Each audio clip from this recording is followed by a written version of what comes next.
Hi everyone, it's Marissa here from Rise High. And Lockie Turner from Turner Real Estate. And we're here to give you the Adelaide quarterly property market update. It's our first update for 2023, Lockie. Happy New Year. Yeah, thank you. And also to you, Marissa. Thanks for getting this organised. It's a great thing. So as always, these updates are to give you an update on what's happening in the property market, where we talk all things property, but also anything that we think might affect property. And there's a lot going on at the moment, Lockie. There's a lot to talk about. So we've got things like high inflation going on, yes, high cost of living, interest rates obviously have been rising now for a while and people are wondering how high will they go. Things are starting to change on the property front in terms of what's happening, but why don't you give us the download as to what you're seeing in the property market and what the stats are showing? No worries. So, well, it's only very early in the year, of course, so Yes. Pretty much no one's had any auctions yet, so we can't talk about the clearance rate there. But we always like to talk about what's happening out to the coalface, so what's happening at the front line, because what we see right now is sort of reflected in stats generally in 30 days' time. So in the very early parts of the year, we can say that the listing volumes are about the same as last year, but we do anticipate the listing volumes will increase a little bit this year, which is great for buyers. Yep. At the moment, buyer activity is still strong, but you're not getting those masses of people coming through and everybody looking. The buyers now coming through properties that are the ones that are more serious and more, Yes. The buyers that are definitely going to buy rather than, sort of the ones just having a bit of a fluffy look. And in terms of how they're behaving, the buyers, they are sitting back a little bit more and are a little bit wary, as are some sellers, because I think we're just in a transition market right now where everyone's just wondering when interest rates will stop rising. Yes. We believe the first half of this year at some stage, and when they do and people see that and sense that, that's when we'll get some more activity back in the market and people will act more decisively. Yeah, I think there's a lot of uncertainty around interest rates as to how high they will go. I guess some good news from that perspective is that it seems that things are starting to slow down a bit in terms of the interest rate movement. So what we're seeing, some of our leading indicators as lenders is the fixed rates. Yeah. And often the fixed rates reflect what the lenders think the rates are going to do in the future, and they're based on a lot of things. But when the lenders reevaluate their long-term fixed rates and they bring them down, that means that they've overestimated how high they will go. And there is a lot of talk in the market. A lot of economists have shifted their ideas of where things will go. There's a lot of talk that Australia's been able to manage the inflation a little bit better than what we had originally expected. And that might mean that we're almost at the end of the rate rises. There definitely will be some more to come, but how many is not sure. But like you said, we definitely hope to see that finish in the first half of this year. And as we get inflation under control, we should see a stabilisation of interest rates again, which will help people to have that certainty that they're after. Yeah, I would say probably by the beginning of April. So the Yes. RBA will meet in Feb, and there'll probably almost certainly be at some point like another 0.25 basis Yes, point there rise. will be, yeah. They'll meet in Feb, they'll meet in March, and from those 2 months we're probably going to get a really good picture. And then from April I think there'll be some more certainty, and then as you said, Marissa, we'll get some stabilisation in how people are thinking and their behaviour, and we'll get more decisiveness back in the market as well. Yeah, because obviously across all of Australia there has been a softening in the market from the highs that we had, pre-COVID, and luckily Adelaide's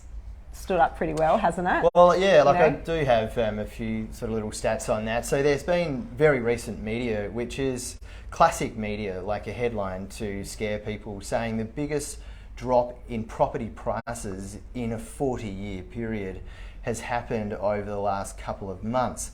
Now, what they fail to say is that was Sydney, Brisbane and Melbourne, and Yes. the rest of Australia's actually done very well. So if we're looking at Adelaide, the annual change in the value of dwellings from December to the most recent one, so like about a 1 year period, as of about a month ago, it was a 10.1% change in property values in Adelaide. So it's actually and that was gone an up. increase, wasn't it? So it's actually Yep. increased. So you've got to be really careful with the media because they are very focused on Eastern Seaboard statistics, Yes. and we always like to talk about where Adelaide's sitting. So yes, you've got to be careful with what you're reading. So things are still looking positive in Adelaide. I mean, obviously, like you said, there's a little bit of extra supply, which is great. There's a little bit of a softening of demand, but the demand is still there and still strong, which probably reflects the fact that things are starting to stabilise again in the property market. It's not as crazy as it was, this time last year.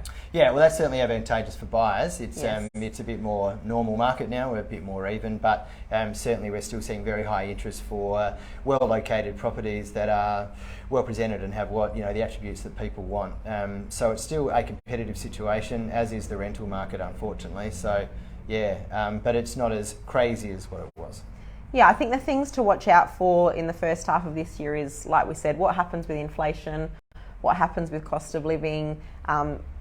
In terms of, there'll be a lot of people coming off their fixed rates over the course of the year, and those fixed rates might have been quite low. 3% lower than what they could have to refinance. That's right, Yeah. and then they might have to, accept higher repayments when they refinance or when they get out of their fixed rates. So we have to navigate through all of that. So, how do you see that those things will play a role in the real estate market moving forward?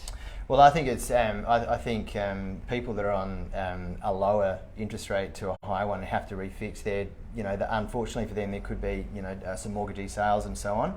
Hopefully not for those people's sake. It's not a great situation to be in, but it's an opportunity for buyers, and it means that potentially there'll be more volume on the market as well. So for buying opportunity, it's going to be pretty good. One thing about Australia is that the labour market is very, very strong, and unemployment is extremely low.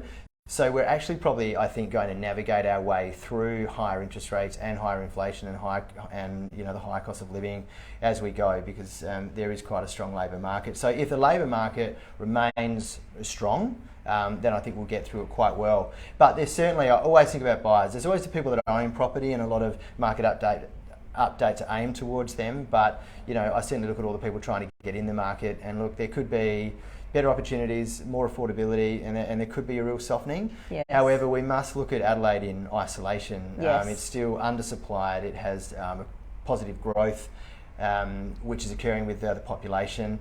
Rent yields are still high. Investors are still active. Yes. And unfortunately, with the rental market, a lot of properties that we're selling that we manage for rent are actually being sold to owner-occupiers, which is taking more investment properties out of the system, which is making the rental situation harder. Yeah, Yeah. despite the fact that, values are sort of softening and sort of stabilising, rents are still going up from what I can see. Rents are still going up. There's still pressure on rents, isn't there? Yeah, we have a prestige property in Beaumont at the moment. It's about $850 a week, and I just spoke to a potential tenant for that property this morning, and they're talking at paying even more than that, and sort of up to many months' rent in advance to try and get it. And these are professional people with good jobs, so it's crazy because it never used to be like that. Yes. It used to be like, if I can't buy, I'll rent, I'll get a rental, no worries. So Yes. it's a bit of a different dynamic. Yeah, and that doesn't seem to be stopping at the moment, does it? It doesn't seem to be softening yet. The rent market will remain tight all year. Yeah. There is no sign that will ease at all. And for a lot of young buyers out there, it's probably a great opportunity to really knuckle down and try and buy. Yes. And really watch that market almost daily. Look for those opportunities. As the year goes on, those opportunities could become greater with higher listing volumes and people, as we said, who can't hold on to their properties with a refix of at a higher rate. So because I think the repayments quite often would be the same or maybe less than what you would pay in rent. Yep. So really try and buy in. So from a buyer's perspective, there's going to be some great opportunities this year. So make sure you get yourself organised, get your finances in check, get your pre-approvals, get yourself ready. For first home buyers, like you said, once again, get yourself organised and be prepared for these opportunities.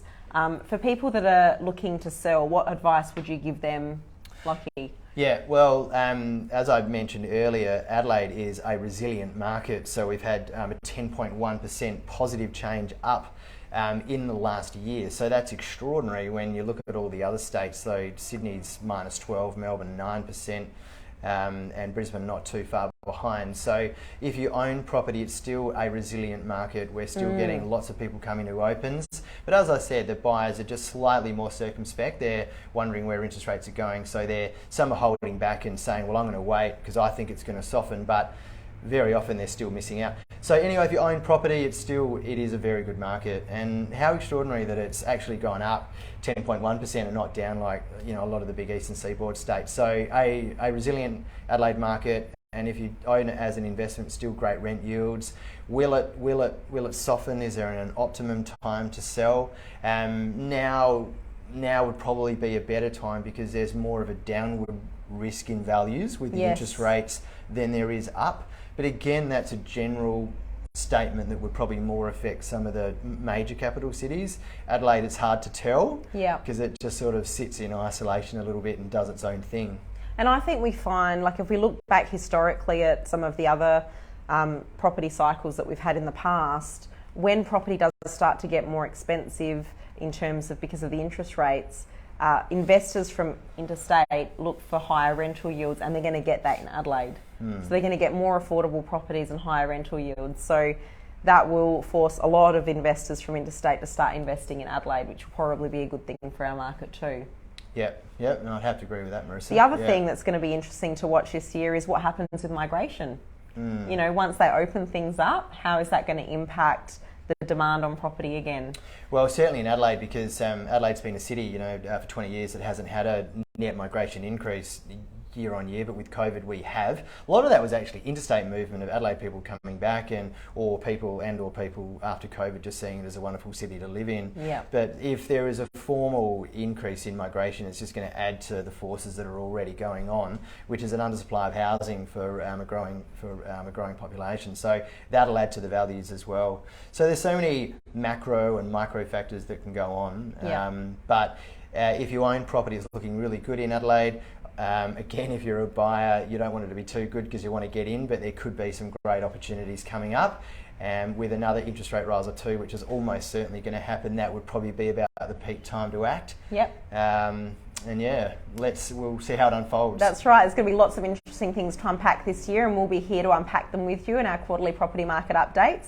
So thanks for tuning in with us today, and we'll see you again next time. Thanks, everyone. Bye.